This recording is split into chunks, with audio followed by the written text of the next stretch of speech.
Ang pag-aaklas sa Ilocos noong 18th century ay isa sa pinakamatinding pagrirebelde sa gobyernong Kastila sa Pilipinas na pinamumunuan ni Diego Silang. Ito ay suportado ng Britanya na sa panahong iyon ay sinakop ang Maynila at higit sa lahat, iyon ay puno ng ideolohiyang baguhin ang sistemang kolonyal ng mga Kastila sa Pilipinas. Ito ang kwento ni Diego Silang at ang kanyang pag-aaklas sa Ilocos sa panahon ng British invasion sa Maynila. Pero bago ang lahat, huwag kalimutang mag-subscribe at i-click ang bell icon para sa mga susunod na kwento dito sa Abiseth TV.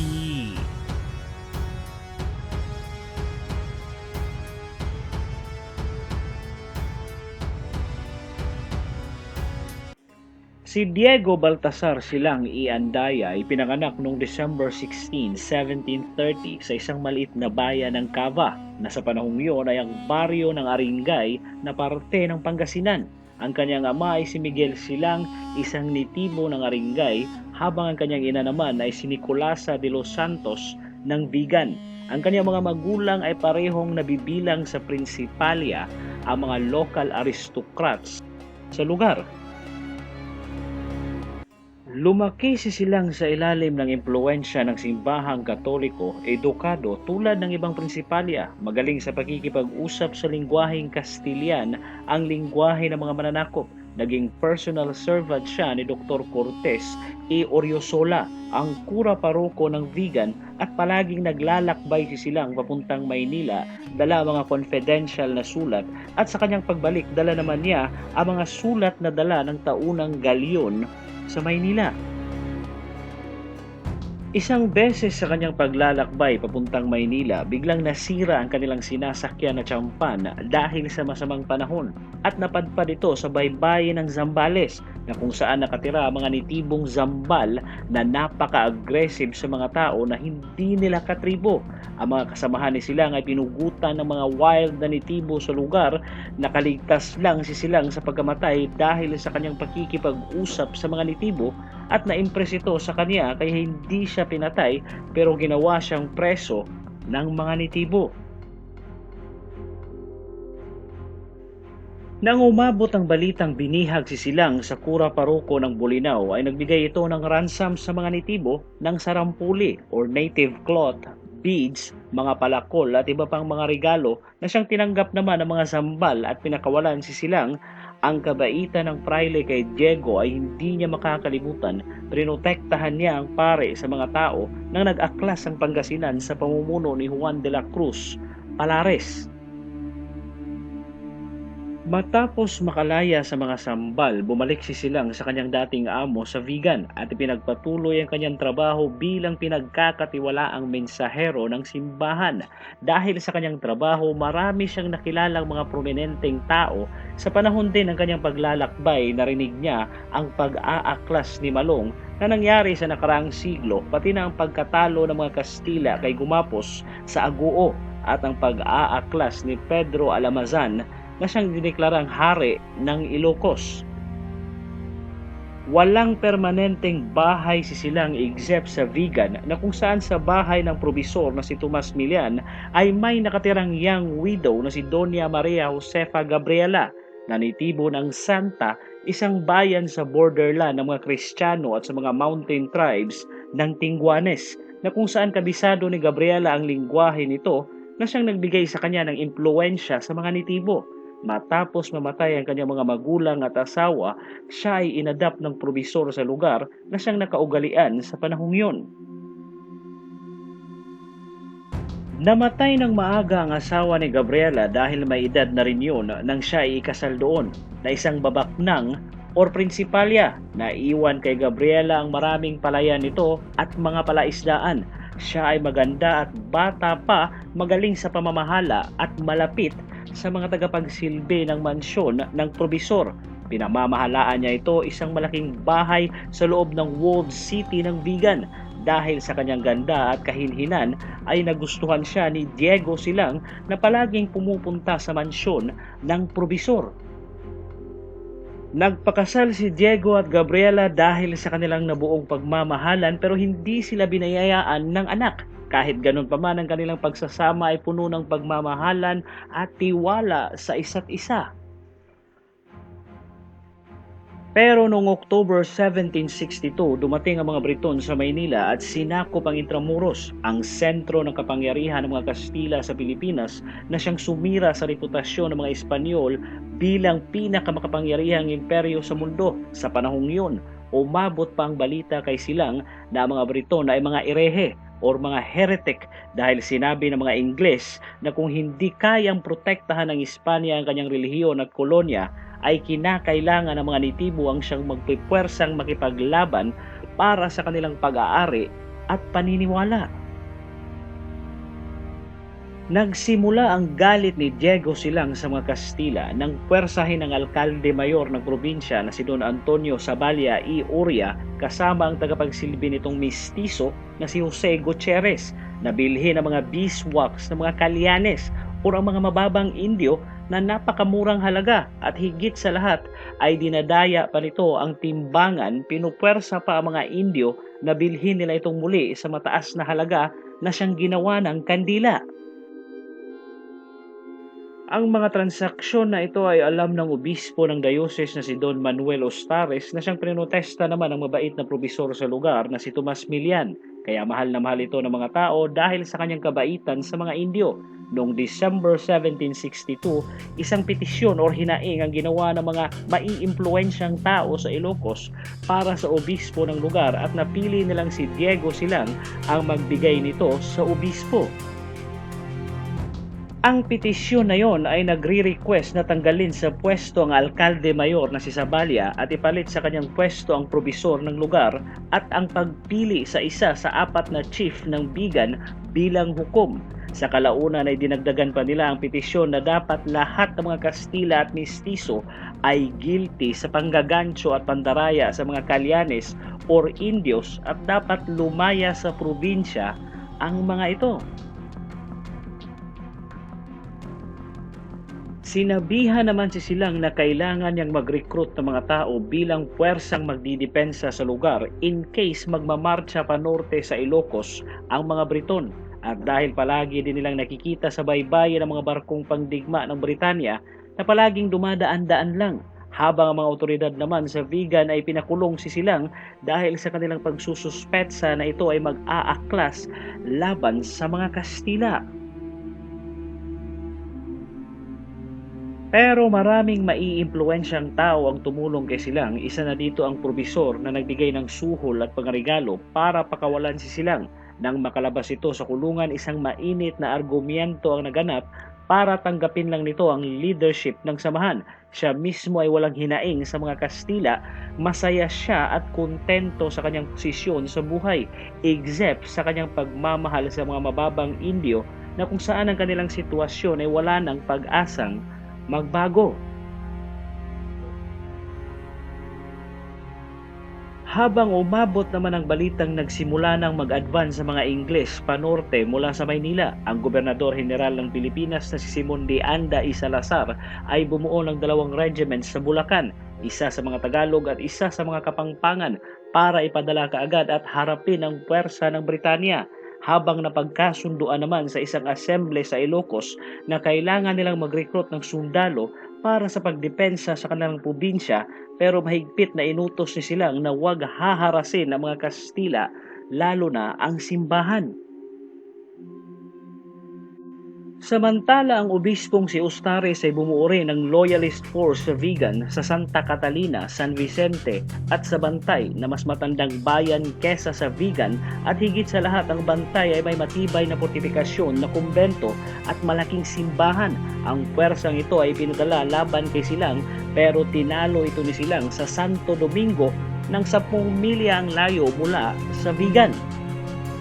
Ang sunod na ginawang aksyon ng obispo ay nagpadala ito ng sulat sa norte ng probinsya para humingi ng tulong na kung saan nag-recruit naman kaagad ang mga praile doon, pero ipanadala ni Silang ang ilan sa kanyang mga sundalo sa baybayin ng norte na kung saan ay nahuli ng mga ito ang mga clergy at mga loyalist na prinsipalya.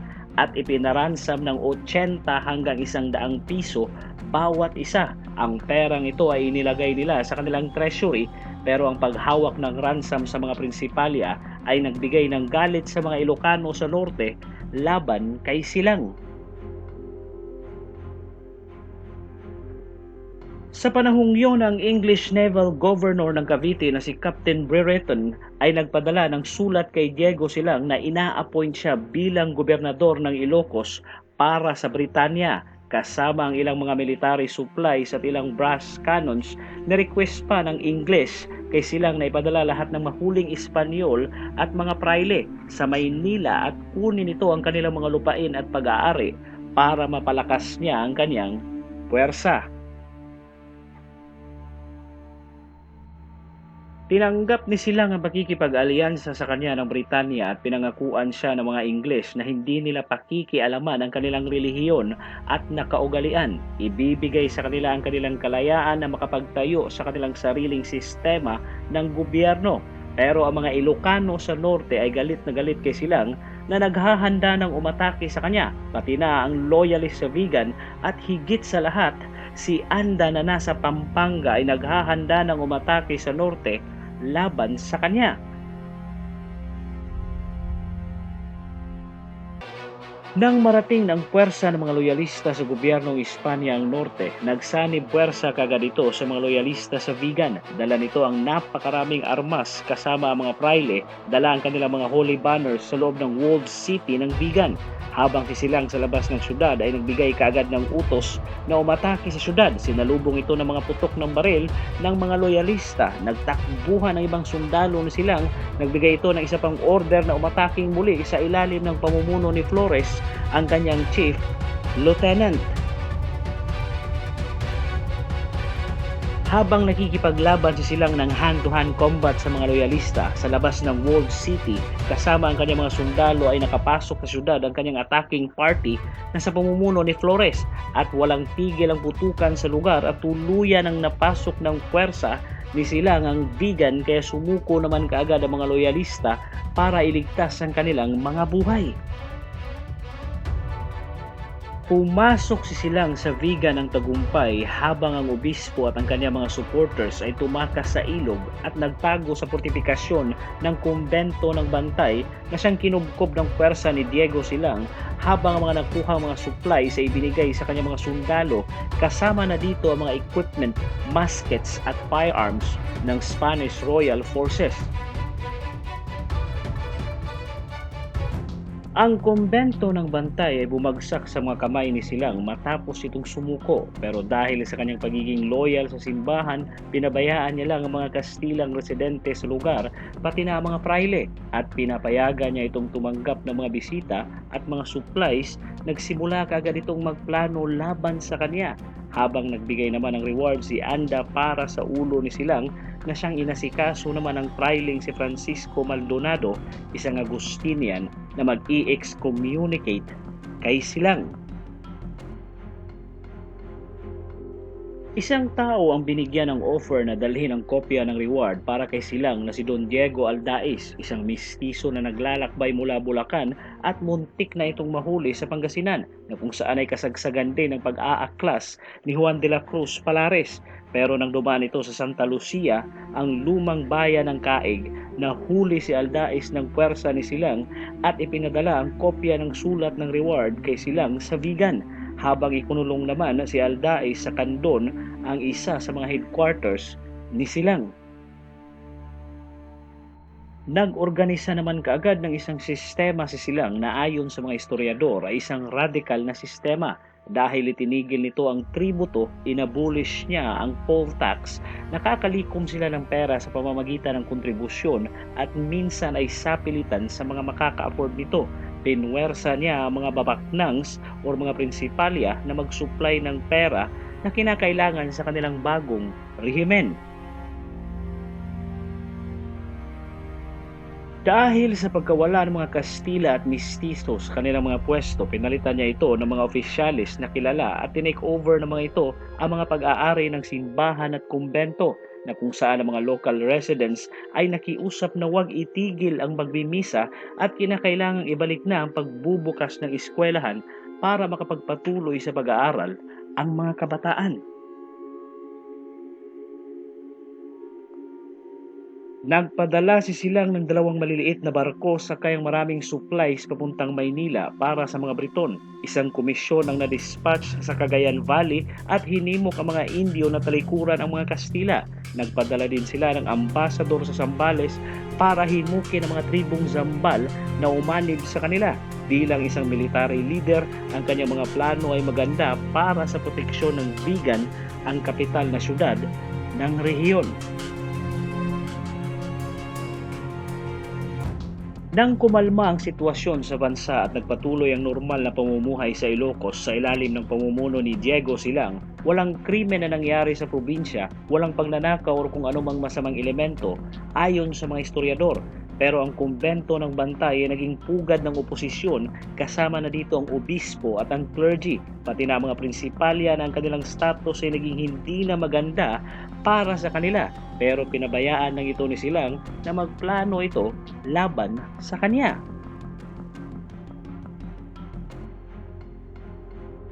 Isang malapit na kaibigan ni Silang at mistiso na si Miguel Vicos na palagi niyang kasama sa panahon ng kanyang paglalakbay ay tinawag ng obispong si Ustares sa kumbento ng Bantay para sa isang pagpupulong. Kasama nito ang kapitan ng infantry na si Pedro Buek-Buek o mas kilala sa tawag ng mga Kastila na Pedro Bekbek. Ang mistiso na ito ang siyang inutusan ng mga praile na patayin ang kanyang kaibigang si Diego Silang. Sa una nagulat si Vicos sa utos na ito ng mga praile at tumanggi sa kanilang plano, pero ayon daw sa mga praile na maraming maidudulot ng maganda ang pagkamatay ni Silang, lalo na sa kanya na makakatanggap siya ng maraming pabor sa mga Kastila, lalo na sa hari mismo ng Espanya. Kaya tinanggap ito ni Vicos pagkatapos ay nangumpisal at matanggap ang blessing sa mga praile ay umalis na ito kaagad at kasama si Pedro Bekbek para patayin si Silang.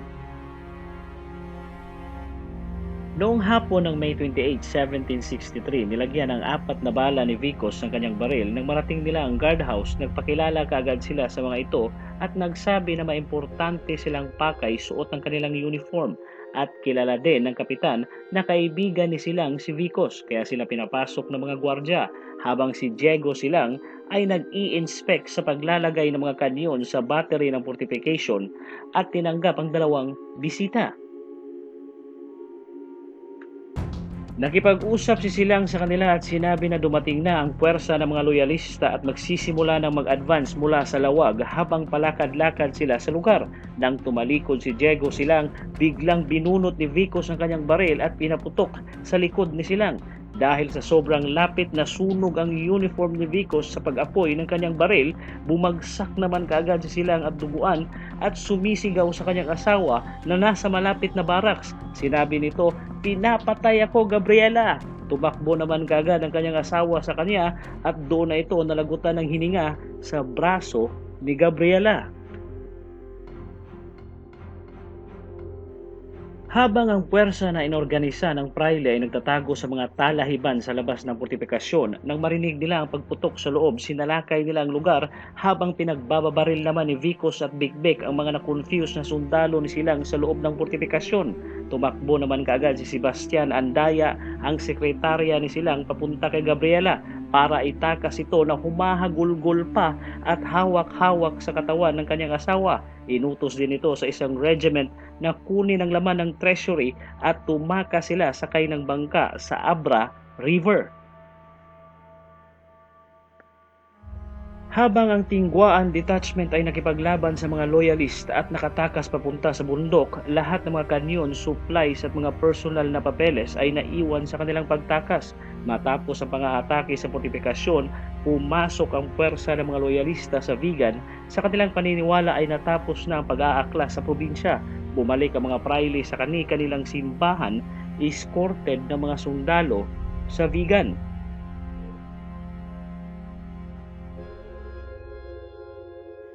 Walang ginawang parusa ang mga prayle sa mga taong kumontra sa kanila, kundi nagbigay lang ito ng warning sa mga tao. Inirekomenda naman ng obispo na gawing alkalde mayor ang probisor at gawing hukom ng vegan si Vicos kay Dianda. Pero dahil sa kahihiyan na ginawa ni Vicos, umalis ito papuntang Cagayan sa ilalim ni Diarza.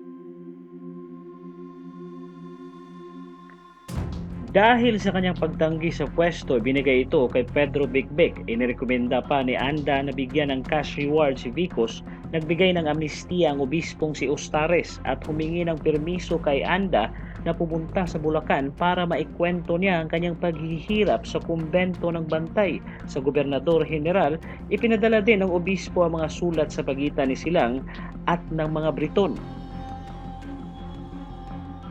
Pero hindi doon magtatapos ang pag-aaklas sa Ilocos dahil ipagpapatuloy nila ang pagre-rebelde sa mga Kastila sa pamumuno ng asawa ni Diego na si Gabriela Silang. Pero yon ay para sa ibang video. Hanggang dito na lang at huwag kalimutang mag-subscribe dito sa Abiseth TV para sa mga susunod na kwento. Maraming salamat sa panunood.